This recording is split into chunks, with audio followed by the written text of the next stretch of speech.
Assalamualaikum warahmatullahi wabarakatuh. Raden Masuwardi Suryaningrat atau dikenal dengan Ki Hajar Dewantara lahir di Yogyakarta 2 Mei 1889. Beliau adalah salah satu tokoh penting dalam dunia pendidikan Indonesia.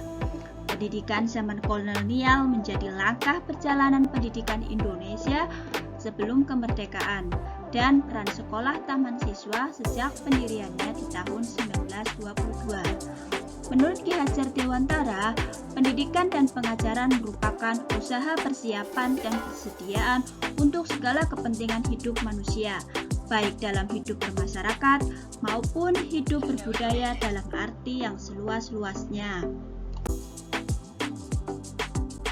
Pendidikan adalah tempat persemaian benih-benih kebudayaan dalam masyarakat. KHD memiliki keyakinan bahwa untuk menciptakan manusia Indonesia yang beradab, maka pendidikan menjadi salah satu kunci utama untuk mencapainya. Pendidikan dapat menjadi ruang berlatih, bertumbuhnya nilai-nilai kemanusiaan yang dapat diteruskan atau diwariskan. Ada 6 pokok pemikiran filosofi Ki Hajar Dewantara tentang pendidikan, yaitu 1. Pendidikan sebagai tuntunan. Dalam konteks sosial budaya, menuntun diwujudkan dalam keteladanan guru dalam proses pendidikan, baik keteladanan sikap, karakter, dan perilaku, karena anak belajar dari apa yang mereka lihat dan rasakan. Menuntun juga berarti mendidik dan mengajar anak sesuai potensi, minat, dan bakatnya. Kedua, kodrat alam dan kodrat zaman. Pendidikan harus mempertimbangkan kodrat alam dan kodrat zaman karena kedua hal ini tidak dapat dipisahkan dalam diri anak. Seorang anak telah memiliki kodrat alam, yaitu potensi, bakat, kemampuan yang unik berbeda-beda satu sama lain, sehingga guru diharapkan mampu memfasilitasi mereka agar bisa tumbuh maksimal sesuai jenjang usia mereka. Pembelajaran akan menjadi menyenangkan jika dilakukan sesuai kodrat anak, yaitu bermain. Sementara kodrat zaman, bagaimana seorang guru mampu membimbing anak agar siap hidup mandiri dalam zaman yang terus berubah. Ketiga, sebagai petani. Guru ibarat petani yang menyiapkan lahan, memupuk, mengairi, dan membersihkan hama agar bibit tumbuh subur, berbunga, kemudian berbuah. Petani dapat mengupayakan tumbuhnya bibit dengan sebaik-baiknya, tetapi tidak dapat mengubah kodrat bibit menjadi tanaman yang lain. Demikian pula guru. Guru dapat mengupayakan pertumbuhnya potensi anak dengan sebaik-baiknya, tetapi tidak dapat mengubah kodrat anak. 4. Prinsip bukan tabula rasa. Artinya, anak lahir bukanlah kertas kosong yang bisa diisi oleh orang dewasa sesuai kehendaknya. Anak sudah membawa garis-garis dan coretannya masing-masing. Tugas guru adalah menebalkan garis yang baik-baik dan membiarkan garis yang tidak baik agar tidak terlihat. Guru menuntun anak agar menampakkan potensinya menjadi nyata, sekaligus meminimalisir sifat atau tabiat buruknya. Yang kelima, budi pekerti. Pendidikan itu adalah benih-benih kebudayaan yang dapat mengantarkan murid pada budi pekerti seperti olah cipta, olah rasa, olah karsa, dan olahraga yang luhur. Budi pekerti atau biasa dikenal dengan akhlak yang baik adalah salah satu hal yang harus kita junjung tinggi di samping pendidikan yang sedang kita kejar. 6. Berhamba pada anak. Artinya, ini berarti pendidikan yang mengutamakan anak, berpusat pada anak, dan memuliakan anak. Pendidikan dilakukan untuk satu-satunya tujuan, yaitu membuat anak menjadi selamat dan bahagia.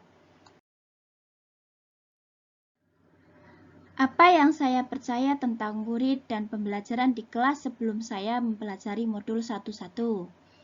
Sebagai guru sejarah, saya seperti ditampar muka saya sendiri. Kenapa? Karena dari dulu saya hanya mengenal sepintas tentang Ki Hajar Dewantara dan itu hanya sebatas sejarah biografinya saja, tanpa mengetahui dan belajar lebih dalam tentang ide-ide dan pemikirannya yang ternyata jauh lebih penting. Setelah hampir 1 bulan mengikuti calon guru penggerak angkatan 6 ini dan belajar modul satu-satu, saya mulai belajar lebih mendalam tentang pemikiran Ki Hajar Dewantara dalam hal pendidikan. Selama ini saya sebagai guru sejarah hanya sekedar transfer ilmu ke anak. Setelah materi selesai, saya melakukan evaluasi pembelajaran untuk mengukur kompetensi kognitif. Metode pembelajaran pun tidak lepas dari ceramah dan guru sebagai pusat sumber informasi. Rancangan pembelajaran yang sudah dibuat pun jarang untuk diterapkan secara kontekstual, sehingga peserta didik hanya mendengarkan, menjawab soal, dan mengikuti yang saya arahkan sebagai guru. Apa yang berubah dari pemikiran atau perilaku saya setelah mempelajari modul ini?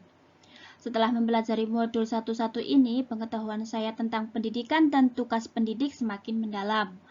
Murid pada dasarnya anak yang harus kita didik dengan ilmu pengetahuan yang sesuai dengan kompetensi-kompetensi yang berlaku saat ini. Setiap anak memiliki kodrat alam sendiri-sendiri yang mana mereka sebenarnya sudah memiliki bakat dan minat sendiri-sendiri. Maka tugas kita sebagai guru hanya bisa menuntunnya dan mengarahkan supaya bakat dan minat setiap anak dapat dikembangkan sesuai kemampuan masing-masing. Untuk tingkat SMA, maka orientasi dalam menebalkan laku murid dengan konteks diri anak yaitu lebih ke orientasi pilihan hidup atau passion. Dalam jenjang SMA atau SMK, usia setingkat tersebut, anak sedang mengalami pencarian jati dirinya. Maka yang saya lakukan setelah mempelajari modul ini berarti saya harus menuntunnya, membimbingnya dengan sering memberikan anak untuk diajak bicara atau dengan sering hubungan komunikasi timbal balik.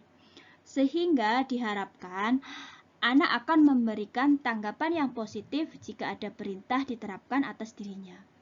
Saya sangat optimis ada mimpi dan cita-cita dalam benak setiap anak saat mendatangi sekolah. Saya percaya murid punya inisiatif belajar meski tidak disuruh guru. Ternyata niat murid ke sekolah tidak sama. Ada yang ingin menggapai cita-citanya, ada juga yang mereka datang ke sekolah karena rutinitas semata, bahkan ada juga hanya sebatas untuk uang jajan atau mendapatkan teman pribadi.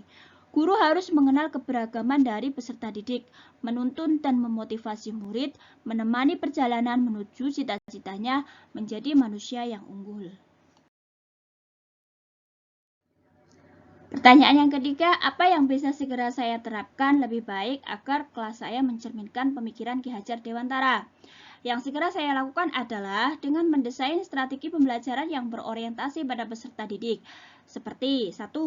Mengubah dan menyusun ulang ruang penempatan meja dan kursi di kelas supaya suasana ruangan berbeda dari sebelumnya. 2. Berbanyak interaksi dengan siswa melalui diskusi, pendapat, atau argumen interaktif. 3. Menarik perhatian siswa dengan gaya bicara yang menyenangkan dan penjelasan yang mudah dipahami. 4. Membuat kesepakatan kelas. 5. Menjelaskan gambaran umum kegiatan sebelum pembelajaran dimulai. 6. Menggunakan teknologi dalam menyajikan pelajaran sebelum pembelajaran dimulai. 7. Selipkan pesan atau motivasi yang disampaikan pada materi yang sedang dipelajari agar laku anak yang suram dapat kita tebalkan dengan yang baik yang bisa diambil sebagai pilihan hidup. Dengan menerapkan strategi di atas, diharapkan nantinya dalam proses pembelajaran akan terfokus dan berpusat pada siswa. Guru tidak lagi menjadi pusat sumber belajar, siswa mampu berpikir kritis dan mampu bereksplorasi di berbagai sumber dan juga bisa menuntun lakunya untuk memperoleh kebahagiaan yang setinggi-tingginya. Kesimpulan dan refleksi. Siswa seharusnya diposisikan sebagai subjek pendidikan yang memegang peranan penting terhadap jalannya pembelajaran. Guru sebagai fasilitator yang mengarahkan siswa belajar sesuai potensi, minat, bakat, dan cara belajarnya. Pembelajaran hendaknya dilaksanakan dengan cara among, yakni menuntun potensi anak berdasarkan budaya. Pembelajaran dilaksanakan bukan dengan tuntutan kepada anak, tetapi dengan memberikan kebebasan kepada anak untuk belajar sesuai kebutuhannya, sehingga tercipta kemerdekaan belajar. Ketercapaian kurikulum harus dicapai tanpa membatasi kemerdekaan belajar siswa. Sebaiknya kita sebagai guru harus melakukan asesmen diagnostik awal untuk mengetahui kebutuhan siswa, profil siswa, gaya belajar siswa, metode belajar seperti apa yang mereka inginkan, sehingga kita sebagai guru dapat merancang pembelajaran yang tepat dan sesuai dengan yang dibutuhkan siswa.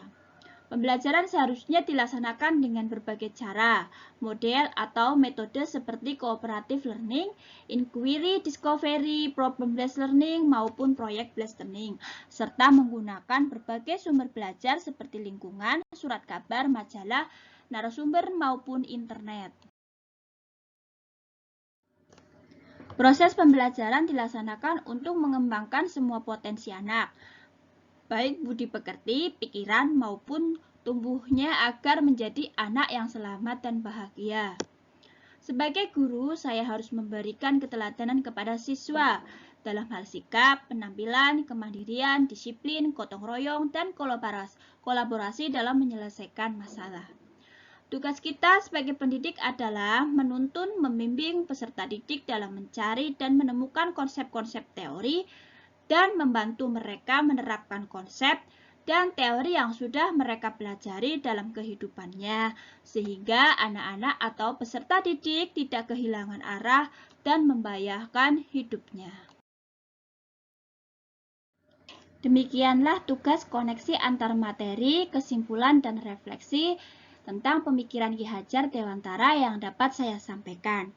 Kurang lebihnya, saya akhiri. Wassalamualaikum warahmatullahi wabarakatuh. Terima kasih.